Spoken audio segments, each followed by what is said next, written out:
Hello friends, welcome back to tech world trader. चलिए देखते हैं कल के दिन मार्केट के अंदर किस तरह से मूवमेंटम हो सकते हैं निफ्टी एंड बैंक निफ्टी के अंदर। और आज मार्केट में गैप अप ओपनिंग देखने को मिला, गैप अप होकर मार्केट सस्टेन भी हुआ और फाइनली जो हम लोग एक रेंज मान के चल रहे थे कि 47,500 बैंक निफ्टी के अंदर, उसके ऊपर क्लोजिंग मतलब सक्सेसफुली हो गया। मतलब यहाँ से एक कंफर्मेशन हमको मिल रहा है अभी क्लोजिंग के बेसिस पे कि अपर साइड में मोमेंटम कंटिन्यू हो सकता है जिस तरह से हो रहा था। तो इसको हम देखेंगे और साथ में देखेंगे 15 मिनट के चार्ट के ऊपर सिनेरियोस क्या होंगे निफ्टी एंड बैंक निफ्टी के अंदर। तो चलिए शुरू करते हैं। यहाँ पे हम देखेंगे बैंक निफ्टी के डेली चार्ट के ऊपर। डेली चार्ट पे यहाँ पे हम लोग यही लेवल जो 47,500 का लेवल मार्क करके रखे थे कि 47,500 के ऊपर अगर हम लोग क्लोजिंग कर देते हैं तो हम लोग को एक कंटिन्यूएशन मिल सकता है अपर साइड के अंदर। तो इस तरह से हम लोग कंटिन्यूएशन हो सकता है, लेकिन यहाँ पे देखेंगे तो 48,000 का जो लेवल है यहाँ पे एक्सपेक्टेड था यहाँ से एक रिवर्सल लेना है, क्योंकि एक साइकोलॉजिकल नंबर भी, एक राउंड फिगर नंबर भी है। तो यहाँ से एक रिवर्सल लेना एक्सपेक्टेड था।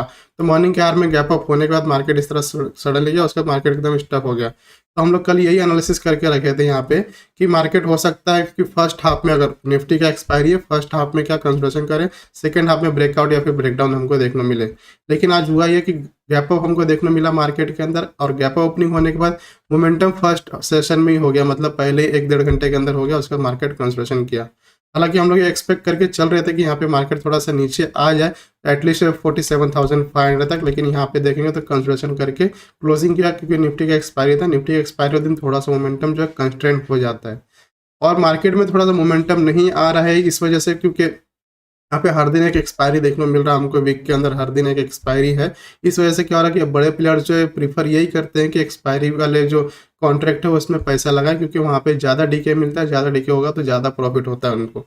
तो हम इस तरह से ट्रेड प्लान कर सकते हैं कि यहाँ पे जिसका एक्सपायरी है उसके अंदर जाए, लेकिन जिस चीज़ की एक्सपायरी है उसके अंदर आप ब्लाइंडली जाना भी मतलब ये डिफिकल्ट है, क्योंकि यहाँ पे जिसका एक्सपीरियंस आपको मतलब बैंक निफ्टी के ऊपर आपको ज़्यादा एज है तो बैंक निफ्टी के अंदर ही ट्रेड करिए डेली। अदरवाइज अगर सब में करना है तो धीरे धीरे आपको इसमें एज बनाना पड़ेगा, तब जाके शिफ्ट हो सकता है कि जिस दिन एक्सपायरी है उसके अंदर हम लोग काम करें।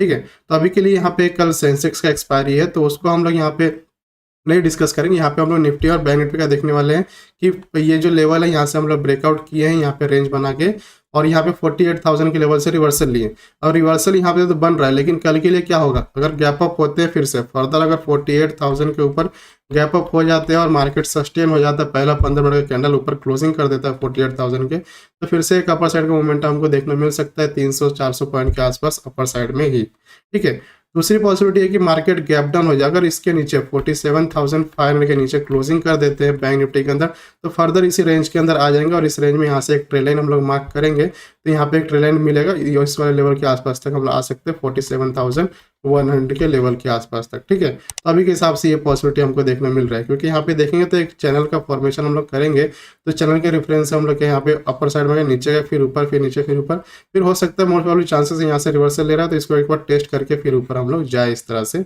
इसकी पॉसिबिलिटी है। ठीक है, तो इस तरह से हम लोग एक्सपेक्ट करके चल रहे हैं। अब चलिए देख लेते हैं 15 मिनट के चार्ट के ऊपर सिनेरियोस क्या क्या होंगे। उससे पहले यहाँ पे देखेंगे तो ये जो गिफ्ट निफ्टी अभी भी मतलब फ्लैट ही है। लगभग हमारा मार्केट ये 3:30 बजे के आसपास इस लेवल के आसपास हम लोग क्लोजिंग किए हैं। ठीक है, तो इस लेवल के आसपास क्लोजिंग है, लगभग उसी लेवल के आसपास चल रहा है। अब इसको मॉर्निंग में देखना ज़्यादा इंपॉर्टेंट होता है कि मॉर्निंग में किस तरह से ये ट्रेड हो रहा है, उस बेसिस पे हमको ओपनिंग देखने मिल सकता है। लेकिन अभी के हिसाब से लगभग फ्लैट हमको देखने मिल रहा है यहाँ पे कि फ्लैट ओपन हो सकता है कल के दिन, तो मान के ये चलेंगे फ्लैट होगा। गैप अप गैप डाउन का सिनारियो जो है मैंने आप लोग को डेली चार्ट पे बता ही दिया। और यहाँ पे देखेंगे 15 मिनट के चार्ट के ऊपर, मान लेते हैं यहाँ पे फ्लैट ओपनिंग होते हैं इस रेंज में, और ये देखिए मार्केट अगर मॉर्निंग का आर था, मॉर्निंग के आर से ही यहाँ पे मार्केट क्या हो रहा था कि ये छोटे से रेंज में कंसोलिडेशन करने लगा। जैसे ये 2 कैंडल क्लोजिंग किए बड़े बड़े, उसके बाद छोटे से रेंज में मार्केट चले गया, उसके क्लोजिंग हो गया यहाँ पे 3 बजे 3:30 बजे। ठीक है, तो अब इसके रेंज के अंदर ओपन होते हैं, फिर से ओपन होने के बाद क्या, फिर से वही हमको प्राइस एक्शन देखना है, क्योंकि यहाँ पे प्राइस एक्शन बनाना जरूरी है, क्योंकि अगर सीधा ब्रेकआउट पे लेते हैं तो फिर से एक पुल बैक लगेगा और स्टॉप लॉस लेने के चांसेस होते हैं। तो इस प्राइस एक्शन के बेसिस पे हम लोग ट्रेड ले सकते हैं और 48,050 के टारगेट के लिए प्लान कर सकते हैं कल के दिन अपर साइड में अगर जाते हैं तो। अदरवाइज सेकंड के सिनारियो हमको ये देखने मिला कि इस रेंज में ओपन होकर नीचे ब्रेकडाउन करते हैं, तो यहाँ पे हम लोग एक ट्रेल लाइन मार्क करेंगे, उस बेसिस पे हम लोग नीचे की ओर आ सकते हैं, और नीचे का जो लेवल हम लोग देख के चल रहे हैं 47,500 के लेवल तक हम लोग डाउन साइड में आ सकते हैं। कल फ्राइडे वाले दिन थोड़ा सा मोमेंटम जो है अगर मॉर्निंग में आ गया 10:30 11 PM तक AM तक आ गया मार्केट में मोमेंटम, तो बहुत अच्छी बात है। अदरवाइज यहाँ पे हमको देखने को ये मिलता है कि 2 बजे के बाद या फिर 2:30 के बाद हमको जो है ज़्यादातर मोमेंटम फ्राइडे वाले दिन देखने को मिलता है, बड़ा मोमेंटम जो चाहिए वो। ठीक है, तो इस तरह से हम लोग देख सकते हैं। इसी के साथ में हम लोग निफ्टी में अगर देखेंगे तो निफ्टी के ऊपर भी हम लोग ने सपोर्ट और रेजिस्टेंस मार्क करके रखा है। हालांकि निफ्टी में कुछ बड़ा गैप अप देखने को मिला ज़्यादा ही, और यहाँ पे मार्केट होल्ड कर गया। गैप अप होने के बाद मार्केट होल्ड कर गया, मतलब बाइंग तो हो रही है मार्केट के अंदर, तभी होल्ड कर रहा है। अदरवाइज अगर गैप अप होने के बाद गैप फिल हो जाता तो यहाँ पे हमको ये मान के चलते कि सेलर अभी भी एक्टिव है और डाउन साइड में आ सकते हैं। ठीक है, तो मान लेते हैं इस लेवल के आसपास रेंज में ओपन होते हैं। ओपन होने के बाद अगर फिर से ब्रेकआउट कर देते हैं, सस्टेन हो जाते हैं 220 के ऊपर, तो फर्दर हम लोग 300 के लिए प्लान कर सकते हैं। इस केस में एक ट्रेन लाइन बनाएंगे, इस तरह से हम लोग जा सकते हैं चलने के रेफरेंस से। दूसरी पॉसिबिलिटी यहाँ पे देखेंगे, अगर गैप डाउन होने के बाद या फिर फ्लैट ओपन होने के बाद इसको नीचे ब्रेक डाउन करते हैं 21,140-150 का लेवल, तो डाउन साइड में हम लोग मान के चल सकते हैं कि 21,060 का जो लेवल है वहां तक हम लोग आ सकते हैं डाउन साइड में। ठीक है, अगर इन केस बड़ा गैप अप हो जाता है यहाँ पे, तो बड़ा गैप अप होने के बाद पहला चीज ये देखना होता है कि देखिए बैक गैप अप होने के बाद अगर कैंडल ग्रीन बना के सस्टेन हो गया यहाँ पे 15 मिनट का, उसके बाद फर्दर कंटिन्यूएशन हो सकता है, इसकी पॉसिबिलिटी थोड़ी ज़्यादा होती है।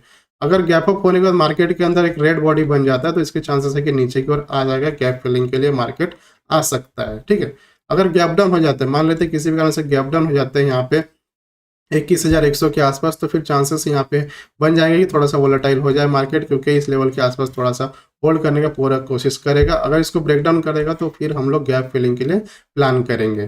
तो ओवरऑल मार्केट अभी मतलब थोड़ा सा बुलिश साइड में ही हमारा व्यू है, लेकिन अगर डिप आता है तो डिप के अंदर बाय करना। अदरवाइज अगर सेलिंग के लिए मार्केट स्ट्रक्चर दिख रहा है ओआई डाटा को कंपेयर करने के बाद, तो हम लोग डाउन साइड के लिए ट्रेड एग्जीक्यूट कर सकते हैं। तो मैं आशा करता हूँ आप लोग को एनालिसिस पसंद आएगा। वीडियो पसंद आए तो वीडियो को लाइक करिएगा, चैनल पर नया है तो चैनल को सब्सक्राइब कर लीजिए। मिलते हैं नेक्स्ट वीडियो में, थैंक यू।